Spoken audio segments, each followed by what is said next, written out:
ये स्तोत्र विभीषण के द्वारा कहाँ गया है। जो कोई भी श्रद्धा भक्ति सहित इसे पढ़ता है या सुनता है उसे समस्त सिद्धियां प्राप्त हो जाती है। ओम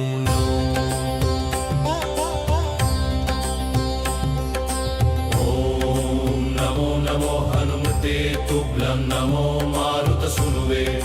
नमः श्रीराम भक्ताय श्यामास्याय च ते नमः।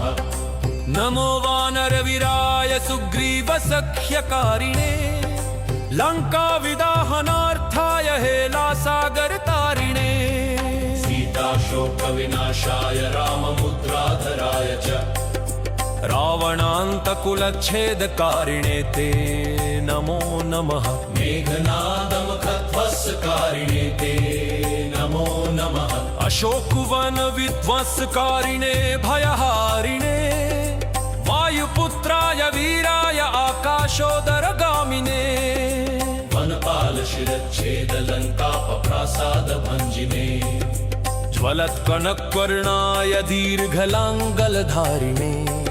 सौमित्रिजयदात्रे च रामदूताय ते नमः। अक्षस्य वधखत्रे च ब्रह्मपाशनिवारिणे लक्ष्मणाङ्गमहाशक्तिघातक्षतविनाशिने। रक्षोघ्नाय रिपुघ्नाय भूतघ्नाय च ते नमः। ऋक्षवानरवीरौघप्राणदाय नमो नमः। परसैन्यबलग्नाय शस्त्रास्त्रज्ञाय ते नमः। विषग्नाय द्विषग्नाय ज्वरग्नाय च ते नमः। महाभयरिपुघ्नाय भक्तत्राणैककारिणे परप्रेरितमन्त्राणां यन्त्राणां स्तम्भकारिणे भयपाषाणतरणकारणाय नमो नमः। बालार्कमण्डलग्रासकारिणे भवतारिणे नखायुधाय भीमाय दन्तायुधधराय च रिपुमाया विनाशाय रामाज्ञालोकरक्षिणे। प्रतिग्रामस्थितायातरक्षोभूतवधार्थिने करालशैलशस्त्राय द्रुमशस्त्राय ते नमः। बालैकब्रह्मचर्याय रुद्रमूर्तिधराय च विहङ्गमाय सर्वाय वज्रदेहाय ते नमः। कौपीनवाससेतुभ्यं रामभक्तिरताय च दक्षिणाशाभास्कराय शतचन्द्रोदयात्मने तृतीयाक्षत्तव्यथागनाय सर्वक्लेशहराय च स्वाम्याज्ञापार्थसङ्ग्रामसङ्ख्ये संजयधारिणे भक्तान्तदिव्यवादेषु सङ्ग्रामे जयदायिने किल्किला बुभुकोच्चार घोरशब्दकराय च सर्वाग्निव्याधिसंस्तम्भकारिणे वनचारिणे सदा वनफलाहार संतृप्ताय विशेषता महार्णवशिलाबद्धसेतुबन्धाय ते नमः। फलश्रुति वादे विवादे संग्रामे भये घोरे महावने सिंहाव्याघ्रादिचौरेभ्यस्तोत्रपाठात् भयं नहि। दिव्ये भूतभये व्याघो विषे स्थावर जङ्गमे राजशस्त्रभये चोग्रे तथा ग्रहभयेषु च जले सर्पे महावृष्टो दुर्भिक्षे प्राणसम्प्लवे पठेत स्तोत्रं प्रमुच्येत भयेभ्यः सर्वतो नरः। तस्य क्वापि भयं नास्ति हनुमत्स्तव पाठतः सर्वदा वैत्रिकालं च पठनीयमिदं स्तमम्। सर्वान् कामान् वाप्नोति नात्र कार्या विचारणा विभीषणकृतं स्तोत्रं ताक्षेण समुदीरितम्। ये पठिष्यन्ति भक्त्या वै सिद्धयस्तत्करे स्थिता विभीषणकथितं श्रीहनुमत् स्तोत्रं समपूरम्। ॐ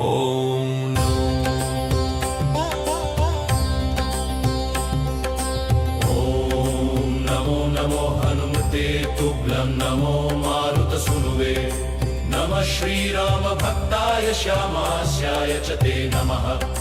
नमो वानरवीराय सुग्रीवसख्यकारिणे लङ्काविदाहनार्थाय हेलासागरतारिणे सीताशोकविनाशाय राममुद्राधराय च रावणान्तकुलच्छेदकारिणे ते नमो नमः मेघनादमुखध्वंसकारिणे ते नमो नमः अशोकवनविध्वंसकारिणे भयहारिणे वायुपुत्राय वीराय आकाशोदरगामिने वनपालशिरच्छेदलङ्कापप्रासादभञ्जिने ज्वलत्कनकवर्णाय दीर्घलाङ्गलधारिणे सौमित्रिजयदात्रे च रामदूताय ते नमः अक्षस्य वधखत्रे च ब्रह्मपाशनिवारिणे लक्ष्मणाङ्गमहाशक्तिघातक्षतविनाशिने रक्षोघ्नाय रिपुघ्नाय भूतघ्नाय च ते नमः ऋक्षवानरवीरौघप्राणदाय नमो नमः परसैन्यबलग्नाय शस्त्रास्त्रज्ञाय ते नमः विषग्नाय विषग्नाय ज्वरग्नाय च ते नमः महाभयरिपुघ्नाय भक्तत्राणैककारिणे परप्रेरितमन्त्राणां यन्त्राणां स्तम्भकारिणे भयपाषाणतरणकारणाय नमो नमः बालार्कमण्डलग्रासकारिणे भवतारिणे नखायुधाय भीमाय दन्तायुधधराय च रिपुमाया विनाशाय रामाज्ञालोकरक्षिणे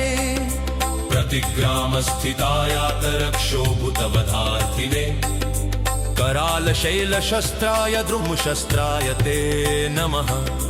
बालैकब्रह्मचर्याय रुद्रमूर्तिधराय च विहङ्गमाय सर्वाय वज्रदेहाय ते नमः कौपीनवाससेतुभ्यं रामभक्तिरताय च दक्षिणाशाभास्कराय शतचन्द्रोदयात्मने तृतीयाक्षत्तव्यथागनाय सर्वक्लेशहराय च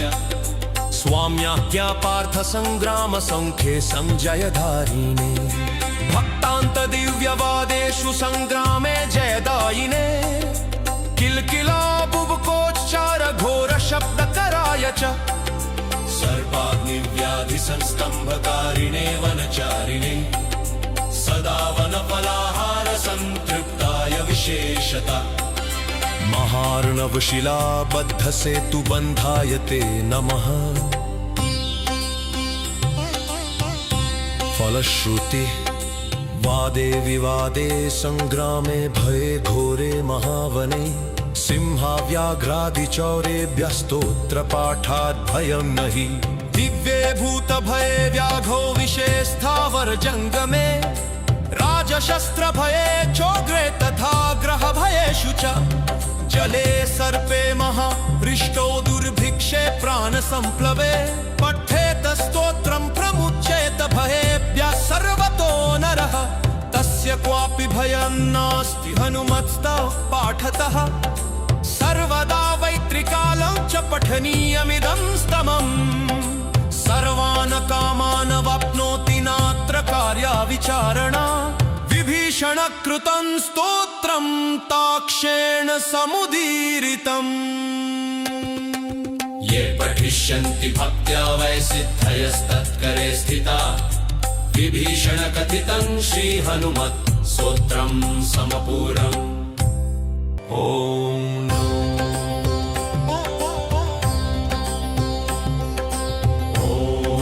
नमो नमो हनुमते तुभ्यं नमो मारुतसूनुवे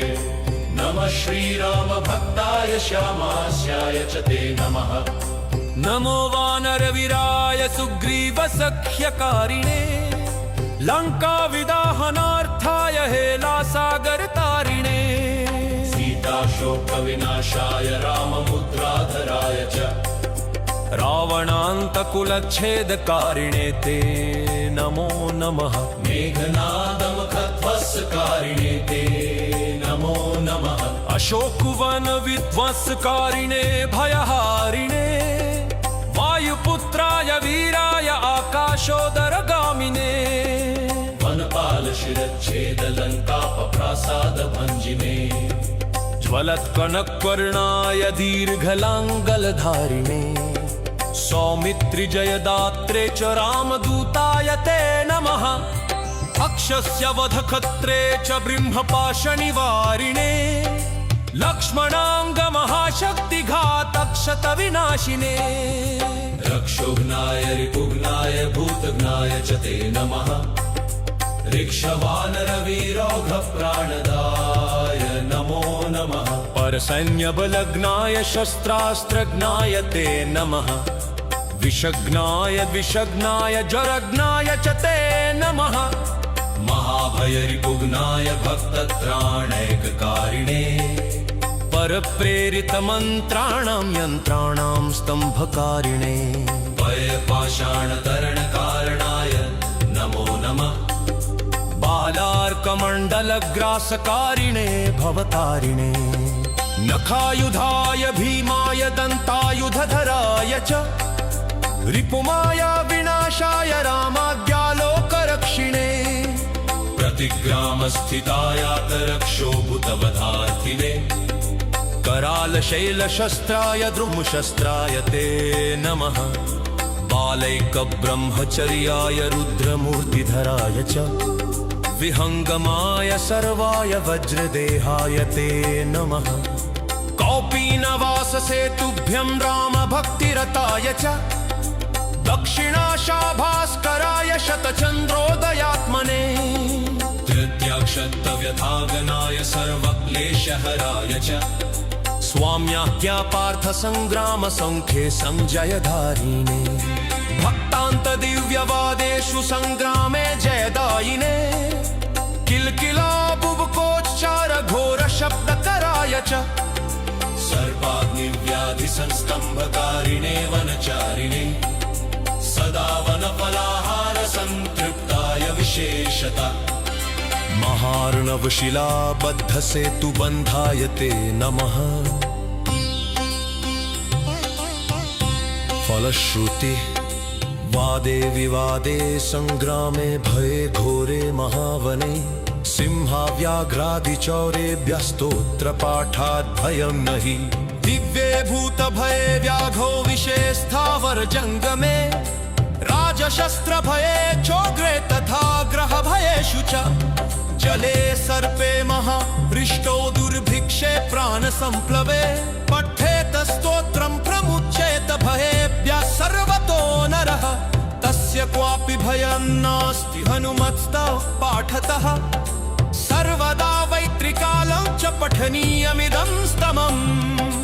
सर्वान् कामान् वाप्नोति नात्र कार्या विचारणा विभीषणकृतं स्तोत्रं ताक्षेण समुदीरितम् ये पठिष्यन्ति भक्त्या वै सिद्धयस्तत्करे स्थिता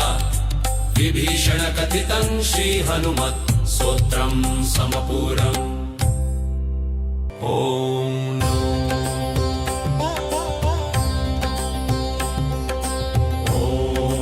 नमो नमो हनुमते तुभ्यं नमो मारुतसूनुवे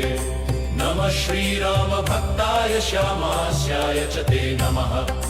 नमो वानरवीराय सुग्रीवसख्यकारिणे लङ्काविदाहनार्थाय हेलासागरतारिणे सीताशोकविनाशाय राममुद्राधराय च रावणान्तकुलच्छेदकारिणे ते नमो नमः मेघनादमुखध्वंसकारिणे ते नमो नमः अशोकवनविध्वंसकारिणे भयहारिणे वायुपुत्राय वीराय आकाशोदरगामिने वनपाल शिरच्छेद लंकापप्रासाद भंजिने ज्वलत्कनकवर्णाय दीर्घलाङ्गलधारिणे सौमित्रिजयदात्रे च रामदूताय ते नमः अक्षस्य वधखत्रे च ब्रह्मपाशनिवारिणे लक्ष्मणाङ्गमहाशक्तिघातक्षतविनाशिने रक्षोघ्नाय रिपुघ्नाय भूतघ्नाय च ते नमः ऋक्षवानरवीरौघप्राणदाय नमो नमः परसैन्यबलग्नाय शस्त्रास्त्रज्ञाय ते नमः विषग्नाय विषग्नाय ज्वरग्नाय च ते नमः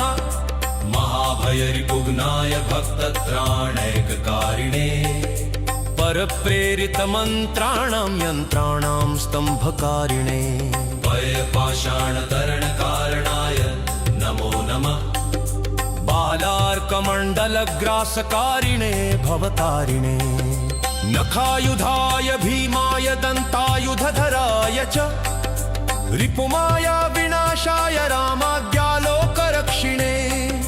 प्रतिग्रामस्थितायातरक्षोभूतवधार्थिने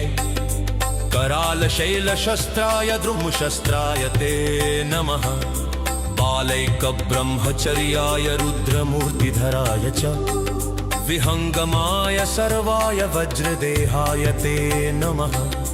कौपीनवाससेतुभ्यं रामभक्तिरताय च दक्षिणाशाभास्कराय शतचन्द्रोदयात्मने तृतीयाक्षत्तव्यथागनाय सर्वक्लेशहराय च स्वाम्याज्ञापार्थसङ्ग्रामसङ्ख्ये सञ्जयधारिणे भक्तान्तदिव्यवादेषु सङ्ग्रामे जयदायिने किल्किला बुबुकोच्चार घोरशब्दकराय च सर्वाग्निव्याधिसंस्तम्भकारिणे वनचारिणे सदा वनफलाहार संतृप्ताय विशेषता महार्णवशिलाबद्धसेतुबन्धाय ते नमः फलश्रुति वादे विवादे संग्रामे भये घोरे महावने सिंहाव्याघ्रादिचौरेभ्यस्तोत्रपाठात् भयं नहि दिव्ये भूतभये व्याघो विषे स्थावर जङ्गमे राजशस्त्रभये चोग्रे तथा ग्रहभयेषु च जले सर्पे महाहृष्टो दुर्भिक्षे प्राणसम्प्लवे पठेत स्तोत्रं प्रमुच्येत भयेभ्यः सर्वतो नरः तस्य क्वापि भयं नास्ति हनुमत्स्तव पाठतः सर्वदा वैत्रिकालं च पठनीयमिदं स्तमम् सर्वान् कामान् वाप्नोति नात्र कार्या विचारणा विभीषणकृतं स्तोत्रं ताक्षेण समुदीरितम् ये पठिष्यन्ति भक्त्या वै सिद्धयस्तत्करे स्थिता विभीषणकथितं श्रीहनुमत् स्तोत्रं समपूरम् ॐ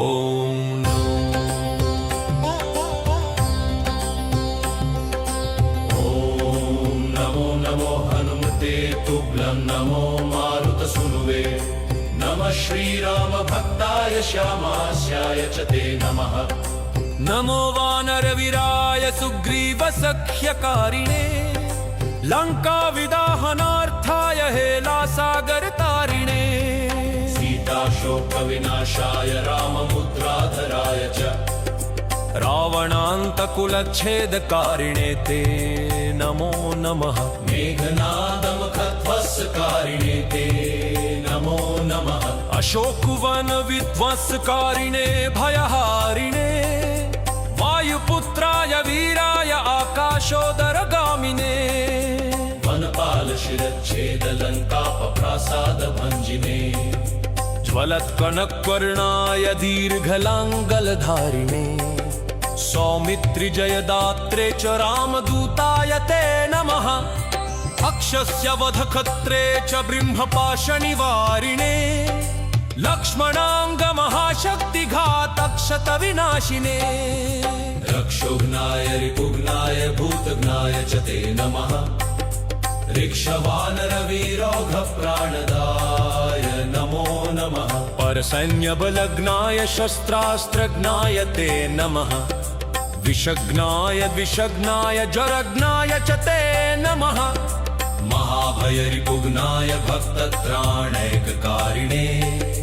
परप्रेरितमन्त्राणां यन्त्राणां स्तम्भकारिणे भयपाषाणतरणकारणाय नमो नमः बालार्कमण्डलग्रासकारिणे भवतारिणे नखायुधाय भीमाय दन्तायुधधराय च रिपुमाया विनाशाय रामाज्ञालोकरक्षिणे प्रतिग्रामस्थितायातरक्षोभूतवधार्थिने करालशैलशस्त्राय द्रुमशस्त्राय ते नमः बालैकब्रह्मचर्याय रुद्रमूर्तिधराय च विहङ्गमाय सर्वाय वज्रदेहाय ते नमः कौपीनवाससेतुभ्यं रामभक्तिरताय च दक्षिणाशाभास्कराय शतचन्द्रोदयात्मने तृतीयाक्षत्तव्यथागनाय सर्वक्लेशहराय च स्वाम्याज्ञा पार्थसङ्ग्रामसङ्ख्ये सञ्जयधारिणे भक्तान्तदिव्यवादेषु सङ्ग्रामे जयदायिने किल्किला बुभुकोच्चार घोरशब्दकराय च सर्वाग्निव्याधिसंस्तम्भकारिणे वनचारिणे सदा वनफलाहार संतृप्ताय विशेषता महार्णवशिलाबद्धसेतुबन्धाय ते नमः फलश्रुति वादे विवादे संग्रामे भये घोरे महावने सिंहाव्याघ्रादिचौरेभ्यस्तोत्रपाठात् भयं नहि दिव्ये भूतभये व्याघो विषे स्थावर जङ्गमे राजशस्त्रभये चोग्रे तथा ग्रहभयेषु च जले सर्पे महारिष्टो दुर्भिक्षे प्राणसम्प्लवे पठेत स्तोत्रं प्रमुच्येत भयेभ्यः सर्वतो नरः तस्य क्वापि भयं नास्ति हनुमत्स्तव पाठतः सर्वदा वैत्रिकालं च पठनीयमिदं स्तमम् सर्वान् कामान् वाप्नोति नात्र कार्या विचारणा विभीषणकृतं स्तोत्रं ताक्षेण समुदीरितम् ये पठिष्यन्ति भक्त्या वै सिद्धयस्तत्करे स्थिता विभीषणकथितं श्रीहनुमत् स्तोत्रं समपूरम् ॐ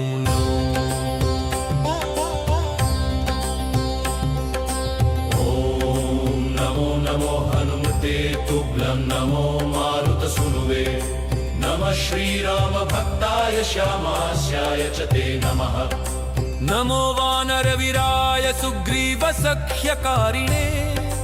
लङ्काविदाहनार्थाय हेलासागरतारिणे सीताशोकविनाशाय राममुद्राधराय च रावणान्तकुलच्छेदकारिणे ते नमो नमः मेघनादमुखध्वंसकारिणे ते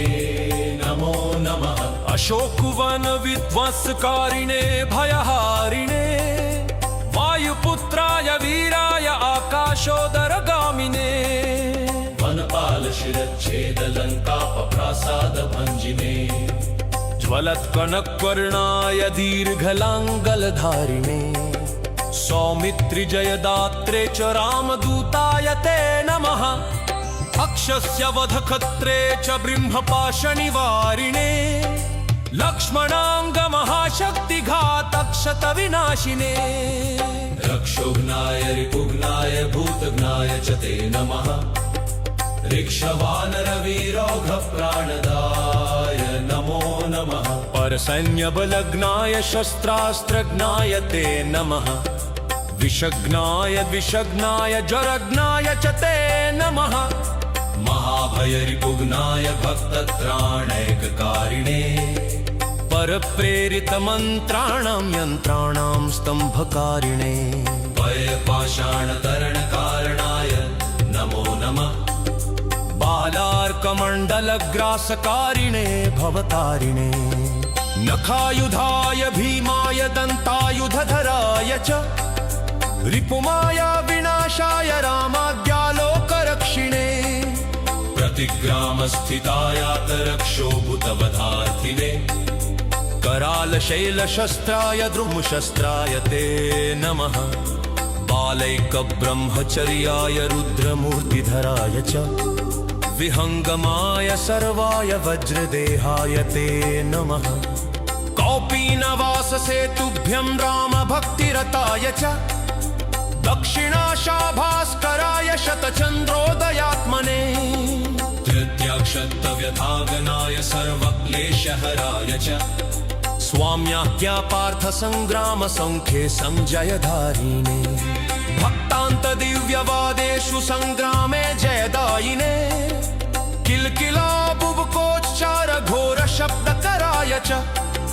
सर्वाग्निव्याधिसंस्तम्भकारिणे वनचारिणे सदा वनफलाहार संतृप्ताय विशेषता महार्णवशिलाबद्ध सेतुबन्धाय ते नमः फलश्रुति वादे विवादे संग्रामे भये घोरे महावने सिंहाव्याघ्रादिचौरेभ्यस्तोत्र पाठात् भयं नहि दिव्ये भूत भये व्याघो विषे स्थावर जंगमे राजशस्त्र भये चोग्रे तथा ग्रह भयेषु च जले सर्पे महारिष्टो दुर्भिक्षे प्राण संप्लवे पठेत स्तोत्रं प्रमुच्येत भयेभ्यः सर्वतो नरः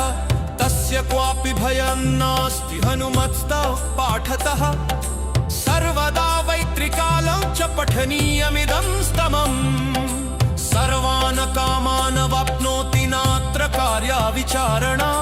विभीषण कृतं स्तोत्रं ताक्षेण समुदीरितम् ये पठिष्यन्ति भक्त्या वै सिद्धयस्तत्करे स्थिता विभीषण कथितं श्रीहनुमत् स्तोत्रं समपूरम् ॐ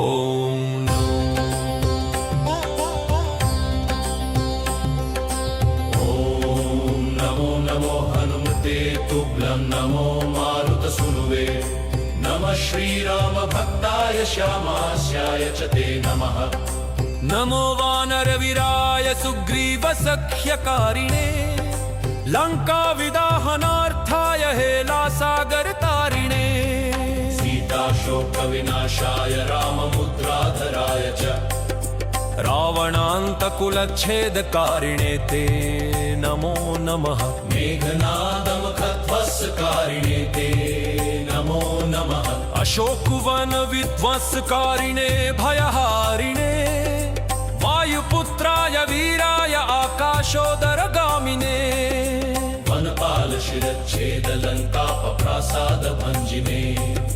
ज्वलत्कनकवर्णाय दीर्घलाङ्गलधारिणे सौमित्रिजयदात्रे च रामदूताय ते नमः अक्षस्य वधखत्रे च ब्रह्मपाशनिवारिणे लक्ष्मणाङ्गमहाशक्तिघातक्षतविनाशिने रक्षोघ्नाय रिपुघ्नाय भूतघ्नाय च ते नमः ऋक्षवानरवीरौघप्राणदाय नमो नमः परसैन्यबलग्नाय शस्त्रास्त्रज्ञाय ते नमः विषग्नाय विषग्नाय जरग्नाय च ते नमः महाभयरिपुघ्नाय भक्तत्राणैककारिणे परप्रेरितमन्त्राणां यन्त्राणां स्तम्भकारिणे भयपाषाणतरणकारणाय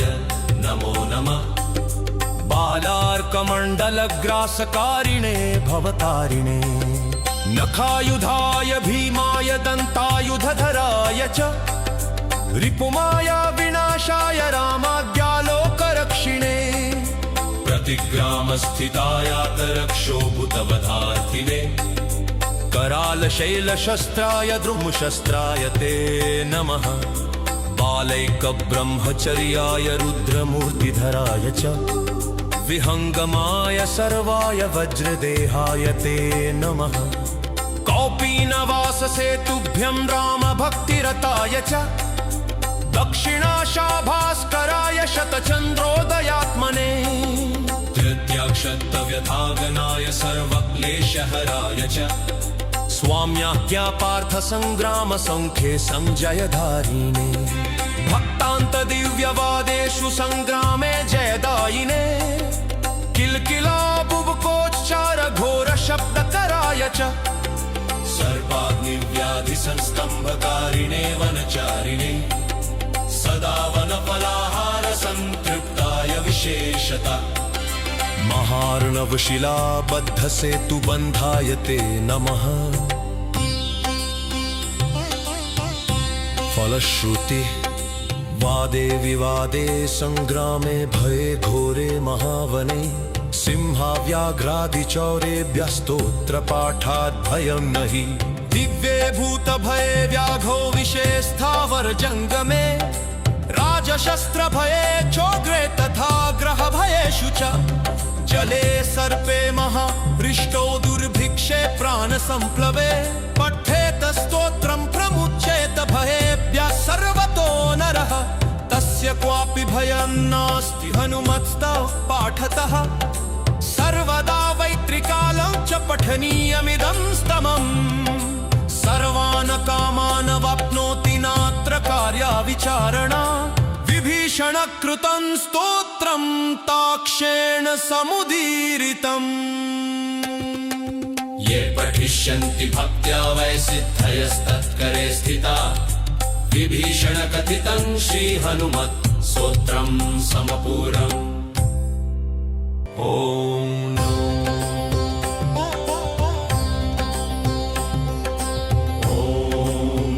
नमो हनुमते तुभ्यं नमो मारुतसूनुवे नमः श्रीराम भक्ताय श्यामास्याय च ते नमः नमो वानरवीराय सुग्रीवसख्यकारिणे लङ्काविदाहनार्थाय हेलासागरतारिणे सीताशोकविनाशाय राममुद्राधराय च रावणान्तकुलच्छेदकारिणे ते नमो नमः मेघनादमुखध्वंसकारिणे ते नमो नमः अशोकवन विध्वंसकारिणे भयहारिणे वायुपुत्राय वीराय आकाशोदरगामिने वनपाल शिरच्छेद लंकापप्रासाद भंजिने ज्वलत्कनकवर्णाय दीर्घलाङ्गलधारिणे सौमित्रि जयदात्रे च रामदूताय ते नमः अक्षस्य वधखत्रे च ब्रह्मपाशनिवारिणे लक्ष्मणाङ्गमहाशक्तिघातक्षतविनाशिने रक्षोघ्नाय रिपुघ्नाय भूतघ्नाय च ते नमः ऋक्षवानरवीरौघप्राणदाय नमो नमः परसैन्यबलघ्नाय शस्त्रास्त्रघ्नाय ते नमः विषघ्नाय विषघ्नाय ज्वरघ्नाय च ते नमः महाभयरिपुघ्नाय भक्तत्राणैककारिणे परप्रेरितमन्त्राणां यन्त्राणां स्तम्भकारिणे भयपाषाणतरणकारणाय नमो नमः बालार्कमण्डलग्रासकारिणे भवतारिणे नखायुधाय भीमाय दन्तायुधधराय च रिपुमाया विनाशाय रामाज्ञालोकरक्षिणे प्रतिग्रामस्थितायातरक्षोभूतवधार्थिने करालशैलशस्त्राय द्रुमशस्त्राय ते नमः बालैकब्रह्मचर्याय रुद्रमूर्तिधराय च विहङ्गमाय सर्वाय वज्रदेहाय ते नमः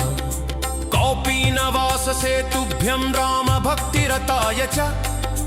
दक्षिणाशाभास्कराय शतचन्द्रोदयात्मने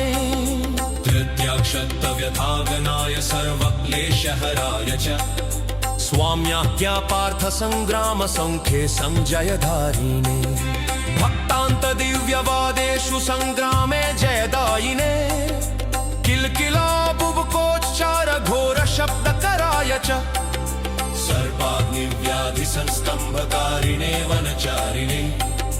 सदा वनफलाहार संतृप्ताय विशेषता महार्णवशिलाबद्ध सेतुबन्धाय ते नमः फलश्रुति वादे विवादे संग्रामे भये घोरे महावने सिंहाव्याघ्रादिचौरेभ्यस्तोत्र पाठात् भयं नहि दिव्ये भूत भये व्याघो विषे स्थावर जंगमे राजशस्त्र भये चोग्रे तथा ग्रह भयेषु च जले सर्पे महाहृष्टो दुर्भिक्षे प्राण संप्लवे पठेत पठेत स्तोत्रं प्रमुच्येत भयेभ्यः सर्वतो नरः तस्य क्वापि भयं नास्ति हनुमत्स्तव पाठतः सर्वदा वैत्रिकालं च पठनीयमिदं स्तमम् सर्वान् कामान् वाप्नोति नात्र कार्या विचारणा विभीषण कृतं स्तोत्रं ताक्षेण समुदीरितम् ये पठिष्यन्ति भक्त्या वै सिद्धयस्तत्करे स्थिता विभीषण कथितं श्री हनुमत् स्तोत्रं समपूरम् ॐ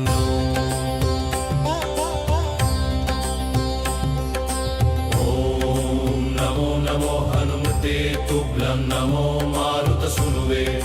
नमः श्रीराम भक्ताय श्यामास्याय च ते नमः नमो वानरवीराय सुग्रीवसख्यकारिणे लङ्काविदाहनार्थाय हेलासागरतारिणे सीताशोकविनाशाय राममुद्राधराय च रावणान्तकुलच्छेदकारिणे ते नमो नमः मेघनादमुखध्वंसकारिणे ते नमो नमः अशोकवन विध्वंसकारिणे भयहारिणे वायुपुत्राय वीराय आकाशोदरगामिने वनपाल शिरच्छेद लङ्कापप्रासाद भञ्जिने ज्वलत्कनकवर्णाय दीर्घलाङ्गलधारिणे सौमित्रिजयदात्रे च रामदूताय ते नमः अक्षस्य वधखत्रे च ब्रह्मपाशनिवारिणे लक्ष्मणाङ्गमहाशक्तिघातक्षतविनाशिने रक्षोघ्नाय रिपुघ्नाय भूतघ्नाय च ते नमः ऋक्षवानरवीरौघप्राणदाय नमो नमः परसैन्यबलग्नाय शस्त्रास्त्रज्ञाय ते नमः विषग्नाय द्विषग्नाय ज्वरग्नाय च ते नमः महाभयरिपुघ्नाय भक्तत्राणैककारिणे परप्रेरितमन्त्राणां यन्त्राणां स्तम्भकारिणे भयपाषाणतरणकारणाय नमो नमः बालार्कमण्डलग्रासकारिणे भवतारिणे नखायुधाय भीमाय दन्तायुधधराय च रिपुमाया विनाशाय रामाज्ञालोकरक्षिणे प्रतिग्रामस्थितायातरक्षोभूतवधार्थिने करालशैलशस्त्राय द्रुमशस्त्राय ते नमः बालैकब्रह्मचर्याय रुद्रमूर्तिधराय च विहङ्गमाय सर्वाय वज्रदेहाय ते नमः कौपीनवाससेतुभ्यं रामभक्तिरताय च दक्षिणाशाभास्कराय शतचन्द्रोदयात्मने तृतीयाक्षत्तव्यथागनाय सर्वक्लेशहराय च स्वाम्याज्ञापार्थसङ्ग्रामसङ्ख्ये सञ्जयधारिणे भक्तान्तदिव्यवादेषु सङ्ग्रामे जयदायिने किल्किला बुबुकोच्चार घोरशब्दकराय च सर्वाग्निव्याधिसंस्तम्भकारिणे वनचारिणे सदा वनफलाहार संतृप्ताय विशेषता महार्णवशिलाबद्धसेतुबन्धाय ते नमः फलश्रुति वादे विवादे संग्रामे भये घोरे महावने सिंहाव्याघ्रादिचौरेभ्यः स्तोत्रपाठात् भयं नहि दिव्ये भूत भये व्याघो विषे स्थावर जंगमे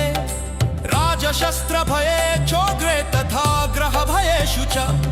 जले सर्पे महावृष्टो दुर्भिक्षे प्राण संप्लवे पठेत स्तोत्रं प्रमुच्येत भयेभ्यः सर्वतो नरः तस्य क्वापि भयं नास्ति हनुमत्स्तव पाठतः सर्वदा वैत्रिकालं च पठनीयमिदं स्तमम् सर्वान् कामान् वाप्नोति नात्र कार्या विचारणा विभीषण कृतं स्तोत्रं ताक्षेण समुदीरितम् ये पठिष्यन्ति भक्त्या वै सिद्धयस्तत्करे स्थिता विभीषण कथितं श्री हनुमत् स्तोत्रं समपूरम्